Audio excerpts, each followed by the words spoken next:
ಅಮಿತ್ ಶಾಜಿಯವರು ಈ ಕಾರ್ಯಕ್ರಮಕ್ಕೆ ಬರ್ತಾ ಇದ್ದಾರೆ. ಎಲ್ರಿಗೂ ಮಾಹಿತಿ ಇರೋ ಪ್ರಕಾರ ಬೆಳಗ್ಗೆ 10 ಗಂಟೆಗೆ ವೆಸ್ಟ್ ಬೆಂಗಾಲಲ್ಲಿ ಅಲ್ಲಿಯ ಮುಖ್ಯಮಂತ್ರಿಗಳ ಒಂದು ಪ್ರಮಾಣ ವಚನದ ಒಂದು ಸ್ವೇರಿಂಗ್ ಸೆರೆಮನಿಯನ್ನು ಮುಗಿಸ್ಕೊಂಡು ಶಾರ್ಪ್ 3:15 ಶಿವಮೊಗ್ಗ ಏರ್ಪೋರ್ಟಿಗೆ ಲ್ಯಾಂಡ್ ಆಗ್ತಾರೆ ಫ್ಲೈಟಲ್ಲಿ. ಇಲ್ಲಿಂದ ಹೆಲಿಕಾಪ್ಟ್ರಲ್ಲಿ ನೇರವಾಗಿ 3:45ಗೆ 15-20 ನಿಮಿಷ ಬೇಕು ಇಲ್ಲಿಂದ ಚಿತ್ರದುರ್ಗದಲ್ಲಿ ವೇದಿಕೆ ಹಿಂಭಾಗದಲ್ಲೇ ಅಲ್ಲಿ ಹೆಲಿಪ್ಯಾಡನ್ನು ಮಾಡುವಂಥ ಕೆಲಸ ಆಗಿದೆ, ಅಲ್ಲಿ ಲ್ಯಾಂಡ್ ಆಗ್ತಾರೆ. 4 ಗಂಟೆ ಒಳಗೆ ವೇದಿಕೆಗೆ ಬರ್ತಾರೆ. ಮತ್ತು ವಾಪಸ್ ಅವರು 6 ಗಂಟೆಗೆ ರಿಟರ್ನ್ ಇಲ್ಲಿ ಬರ್ತಾರೆ. ಯಾಕೆಂದರೆ ನಮ್ಮ ಶಿವಮೊಗ್ಗದ ಒಂದು ಸಮಸ್ಯೆ ನಿಮ್ಗೆ ಗೊತ್ತಿರ್ಬೋದು, ವಿಸಿಬಿಲಿಟಿ ಇಶ್ಯೂ, ನೈಟ್ ಲ್ಯಾಂಡಿಂಗು 6:15ವರೆಗೂ ಕೂಡ ನಾವು ಹ್ಯಾಂಡಲ್ ಮಾಡ್ಬೋದು ಇಲ್ಲಿದ್ದು. ಹಾಗೆ ಅಷ್ಟರೊಳಗೆ ಅವ್ರು ಬಂದು ಮತ್ತೆ ಟೇಕ್ ಆಫ್ ಆಗಿ ಹೊರಡಬೇಕಾಗತ್ತೆ.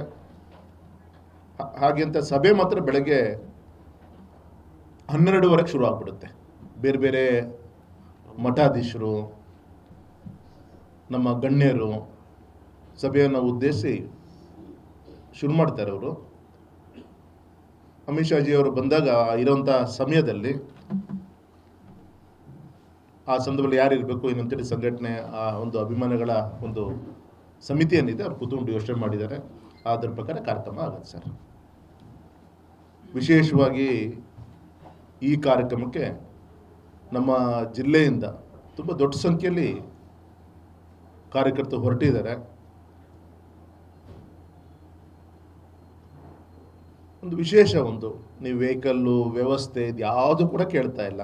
ನಮ್ಮನೆ ಹಬ್ಬ ಅನ್ನೋ ರೀತಿಯಲ್ಲಿ ಒಂದು ವಿಶೇಷವಾಗಿ ಈ ಒಂದು ಕಾರ್ಯಕ್ರಮಕ್ಕೆ ದೊಡ್ಡ ಸಂಖ್ಯೆಯಲ್ಲಿ ನಮ್ಮ ಜಿಲ್ಲೆಯಿಂದ ಕೊಡುಗೆ ಕೊಡ್ತಾ ಇದ್ದಾರೆ, ಬರ್ತಾ ಇದ್ದಾರೆ.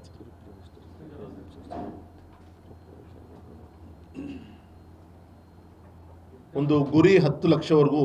ಯಾಕೆಂದರೆ ಉಡುಪಿ ಮಂಗಳೂರು ಆ ಮೂಲೆಯಲ್ಲಿ ಇದ್ರೂ ಕೂಡ ನಾವೇ ದೂರ ಆಗತ್ತಪ್ಪ ಬರೋದು ಬೇಡ ಅಂತ ಹೇಳಿದ್ರು ಕೂಡ ಯಡಿಯೂರಪ್ಪನವರು ಇದು ಕಾರ್ಯಕ್ರಮ ಬರಲೇಬೇಕು ಅಂತೇಳಿ ಯಾವುದೇ ಒಂದು ಎವರೇಜ್ ಒಂದು ತಾಲೂಕಲ್ಲಿ ಅತ್ಯಂತ ದೂರ ಇರುವಂಥ ನಾರ್ತ್ ಕರ್ನಾಟಕ ಅಂಥದ್ದಲ್ಲೂ ಕೂಡ ಒಂದು 5,000-10,000 ಒಂದು ಕ್ಷೇತ್ರ ವಿಧಾನಸಭಾ ಕ್ಷೇತ್ರದಿಂದ ಹೊರಡ್ತಾ ಇದ್ದಾರೆ. ಇನ್ನು ಹತ್ತಿರದಲ್ಲ ನಾವು ಲೆಕ್ಕ ಹಾಕ್ಕೊಂಡ್ರೆ ಸುಮಾರು 10 ಲಕ್ಷವರೆಗೂ ಕೂಡ ದಾಟ್ಬೋದು. ಪೆಂಡಲ್ ವ್ಯವಸ್ಥೆನೂ ಕೂಡ ಸುಮಾರು ಒಂದು 3.5-4 ಲಕ್ಷ ಚೇರನ್ನು ಹಾಕುವಂಥ ವ್ಯವಸ್ಥೆಗಳಾಗಿದೆ. ಸುತ್ತ ಒಂದು 2-3 ಲಕ್ಷ ನಿಲ್ಲಷ್ಟು ಶೇಡನ್ನು ಕೂಡ ಸುತ್ತ ಮಾಡಿದ್ದೀವಿ.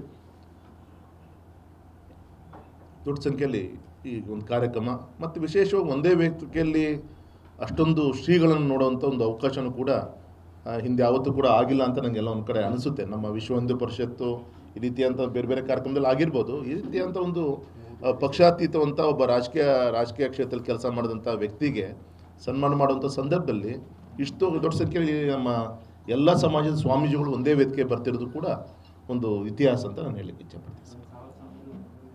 ಆಗುತ್ತೆ ಸರ್, ಆಗುತ್ತೆ. ಮತ್ತು ಇನ್ನೊಂದು ನಾಳೆ ಸಂಜೆ ಯಡಿಯೂರಪ್ಪನವ್ರನ್ನ ಚಿತ್ರದುರ್ಗದಲ್ಲಿ ಪುರಪ್ರವೇಶ ಅಂತೇಳಿ ಒಂದು ಯೋಚನೆ ಮಾಡಿದ್ದೀವಿ.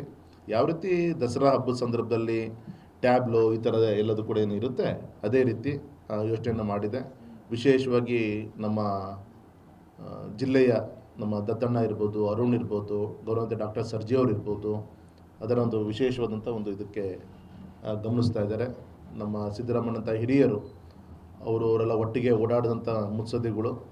ಹಾಗಾಗಿ ಮೊಬಲೈಸೇಷನ್ ಕಡೆಗೆ ವಿಭಾಗದ ಹಿರಿಯರಾಗಿ ಅವರು ಆ ರೀತಿಯಂಥ ದಿಕ್ಕಿನಲ್ಲಿ ಅವರು ಗಮನಿಸ್ತಾ ಇದ್ದಾರೆ. ಮತ್ತು ನಮ್ಮ ರುದ್ರೇಗೌಡರು ಇತರೆ ನಮ್ಮ ಜ್ಯೋತಿ ಪ್ರಕಾಶ್ ಅವ್ರನ್ನ ಇಲ್ಲಿಂದ ಮೊಬಲೈಸೇಷನ್ಗೆ ರಾಜ್ಯದಿಂದ ಸಂಚಾಲಕರಾಗಿ ಅವ್ರನ್ನ ಮಾಡಿದೆ. ಮತ್ತು ಸಹ ಸಂಚಾಲಕರಾಗಿ ಸನ್ಮಾನಿಸಿದ ದತ್ತಾತ್ರೇಯ ಅವರು ಕೂತ್ಕೊಂಡಿದ್ದಾರೆ. ಒಳ್ಳೆ ರೀತಿಯಲ್ಲಿ ಆಗ್ತಾಯಿದೆ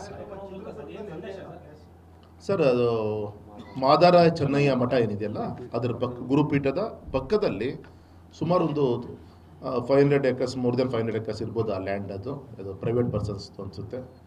ಆ ಜಾಗದಲ್ಲಿ ಆಗ್ತಾಯಿದೆ ಸರ್.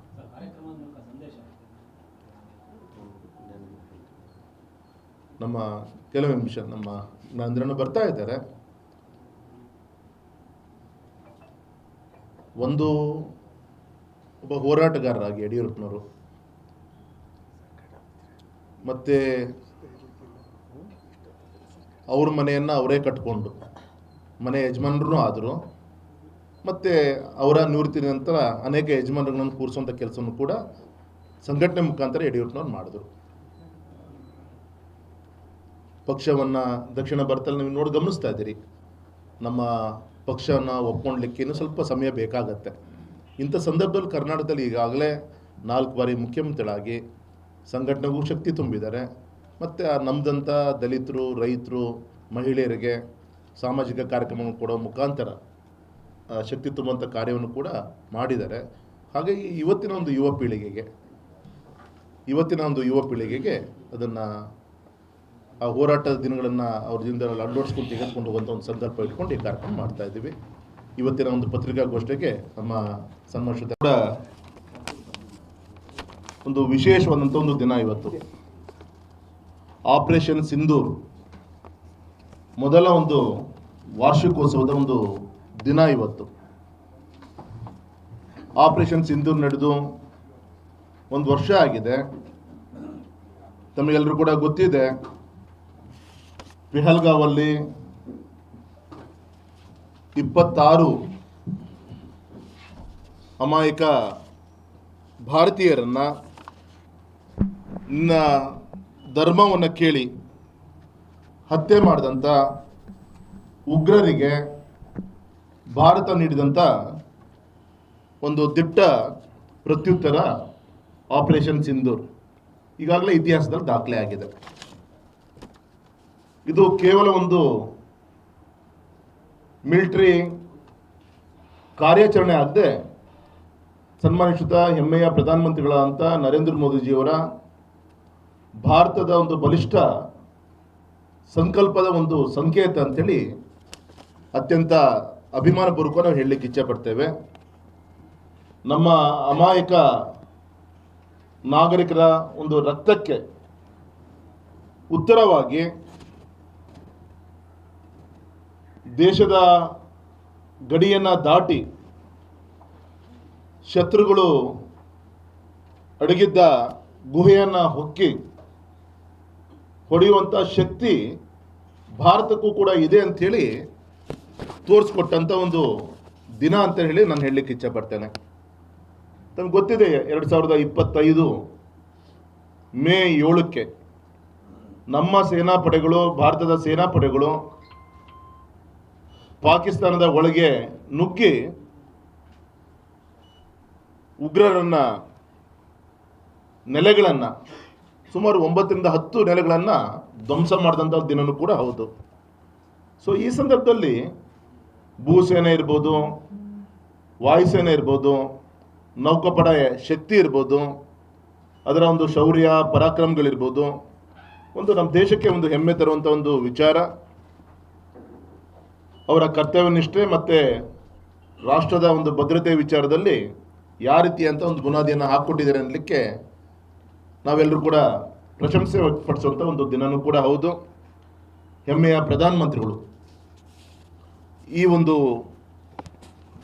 ಉಗ್ರಗಾಮಿ ಚಟುವಟಿಕೆಗಳನ್ನು ಝೀರೋ ಟಾಲರೆನ್ಸನ್ನು ಗುರಿಯಾಗಿಟ್ಕೊಂಡು ದೇಶವನ್ನು ನಡೆಸ್ತಾ ಇದ್ದಾರೆ.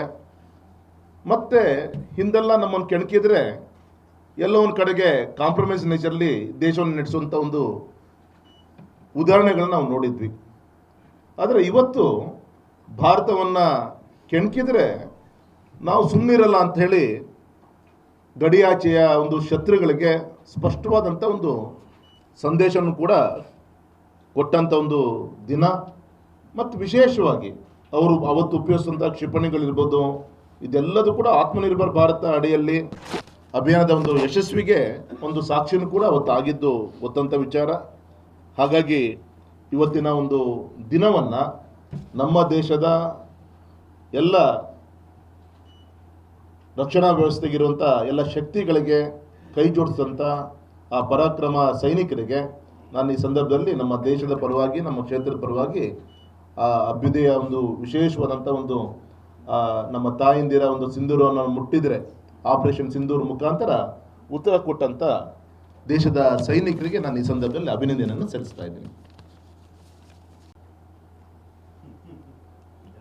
ಒಂದು ನಾರಿ ಶಕ್ತಿಗೆ ಒಂದು ವಿಶೇಷವಾದಂಥ ಕೊಡುಗೆ ಕೊಟ್ಟಿರುವಂಥ ನಮ್ಮ ಚಿತ್ರದುರ್ಗ ಒನಕೆ ಓಬವ್ವನ ಮುಖಾಂತರ ಅವತ್ತು ಶತ್ರುಗಳನ್ನು ಮೊಘಲರನ್ನು ಹೊಡೆದೋಡಿಸಿದಂಥ ಒಂದು ಸಂದರ್ಭ ಅದು.